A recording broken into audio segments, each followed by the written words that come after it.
Le voyage d'un pape dans un pays est plus important que la visite de ce pays en particulier. Le message qu'un pape donne lorsqu'il visite un pays n'est pas seulement pour ce pays, mais pour l'Église universelle. Même s'il y a des messages très locaux, très centrés sur cette circonstance particulière. Dans ce cas, le voyage du pape en Espagne, qui s'est heureusement terminé pour le Saint-Père, se trouve déjà à Rome.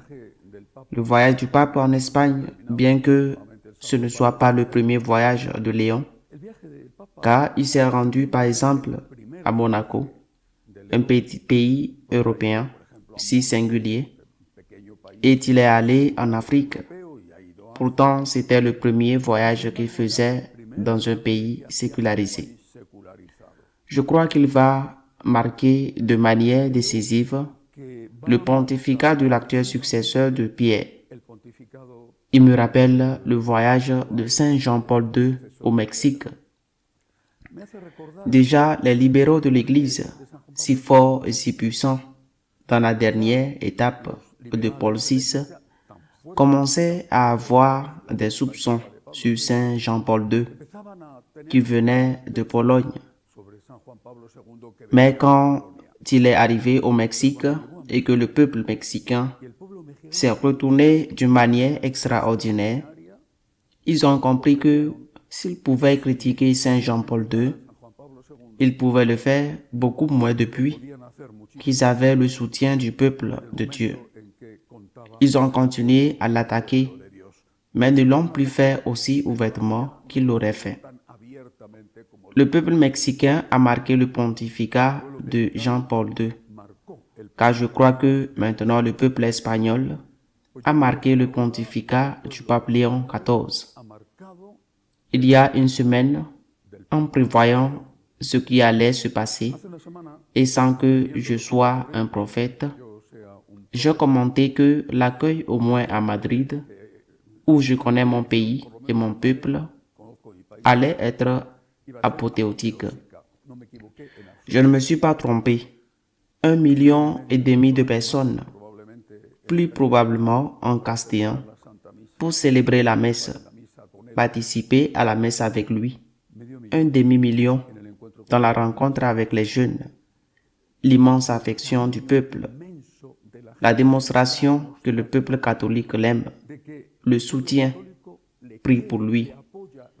Cela aurait pu se produire dans un autre pays, aurait eu la même importance, mais c'était dans un pays sécularisé. Certes, Madrid est la moins sécularisée d'un pays sécularisé, mais cela se produisait dans un pays sécularisé.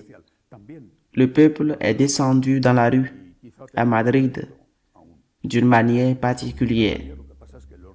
Aussi à Barcelone, et peut-être avait-il encore plus de mérite.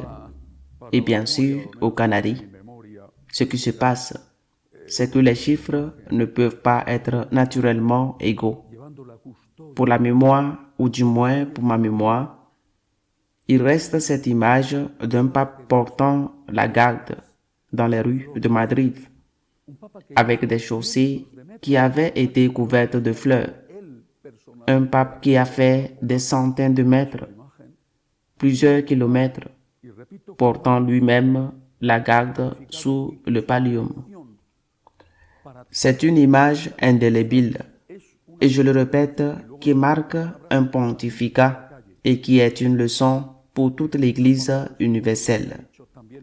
C'est une façon de dire, et puis il a dit avec des mots, sortez dans la rue. Saint Jean-Paul II l'avait dit aussi à Madrid, ne vous laissez pas enfermer dans les sacristies. Le pape sous la forme sacrée, en garde, se promenant dans les rues de cette ville sécularisée qu'est Madrid, faisait voir à tous que ni lui ni les catholiques n'ont honte de leur foi. Bien sûr, ce n'était pas la seule scène mémorable de Madrid. De Barcelone, la bénédiction de la tour de Jésus-Christ qui est la dernière avec laquelle se termine la construction de la basilique de la Sagrada Familia, car elle a laissé des scènes spectaculaires, une beauté inégalable, qui resteront aussi comme un témoignage esthétique pour l'histoire. Et au Canada, cette rencontre chaude, proche avec les migrants qui ont réussi à sauver leur vie après l'avoir risquée, alors que tant d'autres sont morts en mer. De même, ce sont des scènes impressionnantes. Le peuple s'est tourné vers le pape, mais il faut dire que la réponse du pape a été encore meilleure. Le peuple lui a donné son affection, mais le pape, dans ses messages, a été insurmontable. Il ne s'agit pas de faire un résumé de tous ces messages, mais je veux me concentrer sur trois en particulier.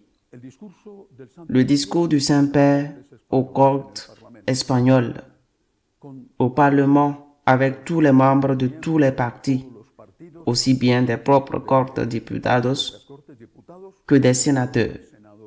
Là, le pape devant ces gens, dont beaucoup ont approuvé la loi de l'avortement, ont approuvé la loi de l'euthanasie et veulent faire de l'avortement un droit constitutionnel.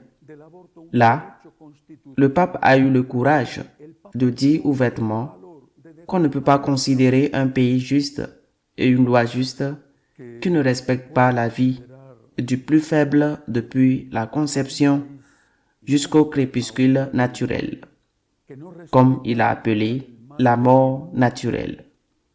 A eu le courage de dire à ses députés et sénateurs que le lendemain, dans les 2 jours, où ils étaient déjà en train de planifier une loi d'euthanasie plus large, il a eu le courage de leur dire qu'il n'y a pas de liberté s'il n'y a pas de liberté religieuse et qu'on ne peut pas la considérer comme une loi, même si elle est votée par la majorité, une loi qui respecte les vrais droits de l'homme quand elle approuve la mort des innocents.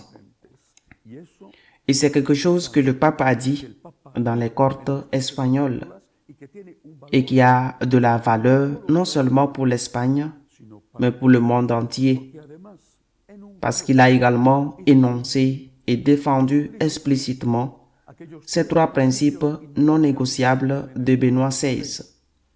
Défense de la vie humaine depuis la conception jusqu'à la mort naturelle, droit des parents à l'éducation de leurs enfants sans intervention de l'État contre ce droit des parents et soutien à la famille considérée comme l'union d'un homme et d'une femme. Le pape Léon XIV proclame au Parlement espagnol les 3 principes non négociables de Benoît XVI. J'insiste, c'est très extraordinaire et c'est un message pour tous les catholiques du monde, parce qu'il dit que c'est sur cela qu'il faut orienter le vote, comme l'a dit Benoît XVI, même si ce n'est pas seulement sur cela, mais sur ce qu'il faut orienter le vote. Il est arrivé à Barcelone, le président de la Généralité catalane, M. Illa, socialiste, l'a reçu en lui disant qu'une nation arrivait et le pape a répondu que la Catalogne est une région. Plus tard, au cours de ces journées, le pape a eu l'occasion de dire clairement que la vocation des Catalans et des Barcelonais est une vocation pour construire l'unité. Parler de l'unité en Catalogne n'est pas la même chose que parler de l'unité ailleurs, parce que là, le problème réside dans l'indépendantisme. Impressionnant aussi, quand à Montserrat, le pape rappelle cette strophe de Virolai, le chant à la Vierge de Jacinto Verdaguer. Dans cette strophe où il est dit que la Vierge de Montserrat est la princesse de Catalogne, et qu'elle est la lumière d'Orient des peuples d'Espagne. La mention de cette phrase, systématiquement omise par les nationalistes, a été un véritable défi et une provocation et le pape l'a fait. Il a parlé en catalan, oui, mais c'est ce qu'il leur a dit. Inoubliable aussi la visite du pape à la prison de Barcelone, la rencontre avec les prisonniers, passionnante, mais aussi chargée de messages. Le pape n'a-t-il pas dit, vous êtes formidable, vous êtes ici innocente à cause d'un système corrompu qui vous a mis en prison? Il n'a pas dit ça. Il a dit, Dieu vous aime. Dieu vous aime comme vous êtes. Mais il vous rêve de meilleures choses.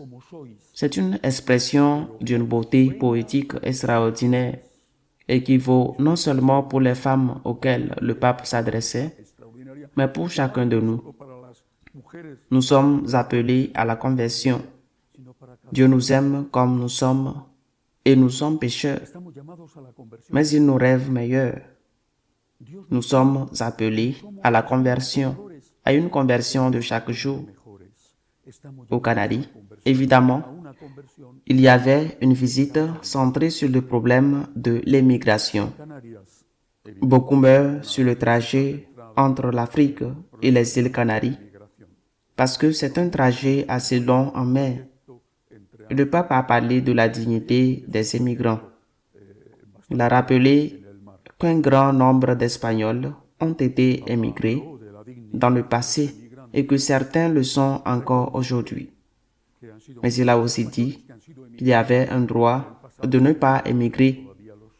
Et il a donc demandé la solidarité des nations qui accueillent les migrants, la solidarité avec les pays d'origine pour qu'ils ne soient pas forcés à émigrer. Il a sévèrement critiqué les mafias qui exploitent ces personnes avec une exploitation qui est aussi souvent sexuelle. Mais il a dit aux émigrants qu'ils devaient s'insérer dans le pays qui les accueille, connaître ses coutumes et respecter ses lois. Ces mots textuels, respecter ses lois. Parce que c'est là que se trouve le problème, ou du moins une partie du problème qui engendre le rejet. Et sinon, qu'on le demande aux femmes violées par des émigrés. Ce ne sont pas seulement les migrants qui violent, et ce ne sont pas beaucoup moins les migrants. Tous les migrants le font, mais il existe et ils sont nombreux. Le pape parle clairement aux uns et aux autres. Ils doivent adopter les coutumes, sans oublier les leurs, du pays qui les accueille et respecter ses lois.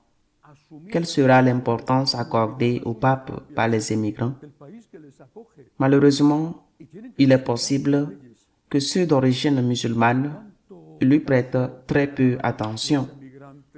Dieu veuille que je me trompe, parce que peut-être ferait-il attention si l'autorité religieuse correspondante leur disait cela, parce qu'étant musulmans, ils ne savent ni n'écoutent ce que le pape leur dit, qui pour eux n'est personne, mais le pape a raison de le dire, et il a bien fait de le dire aux Canaries.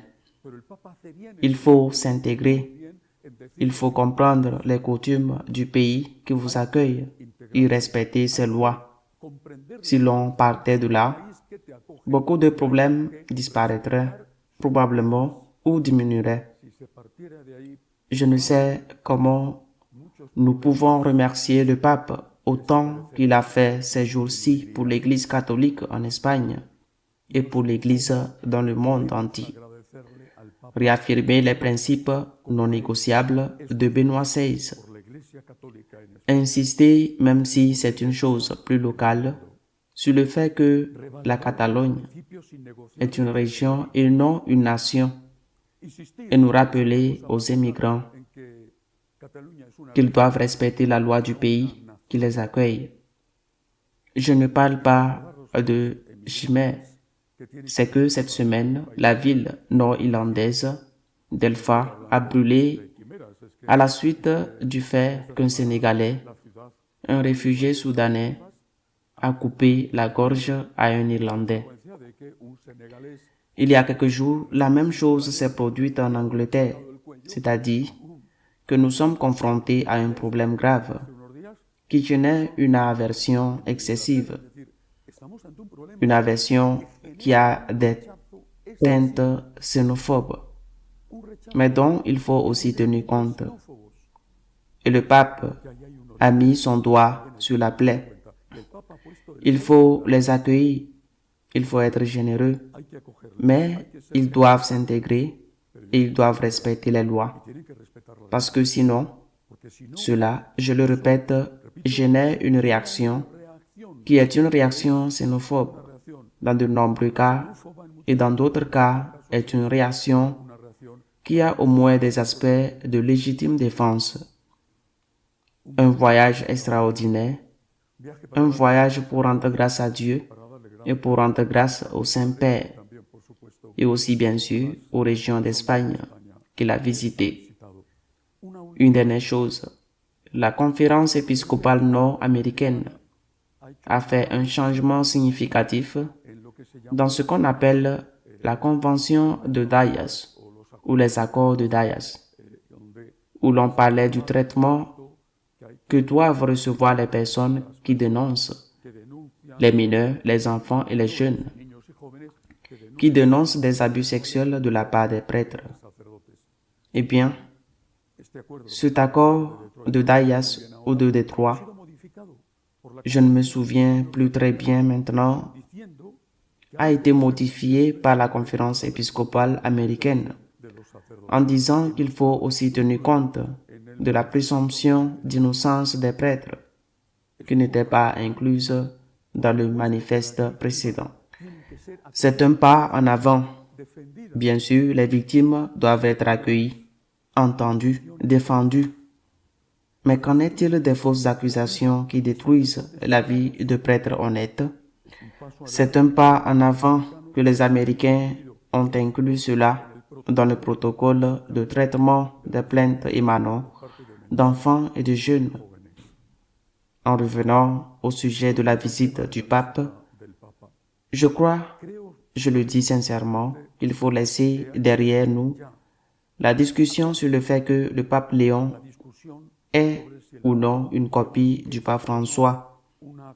Après un an de pontificat et après ce voyage en Espagne, de revendiquer les principes non négociables, dire oui à l'accueil des migrants, mais aussi que les migrants ont des devoirs envers le pays qui les accueille.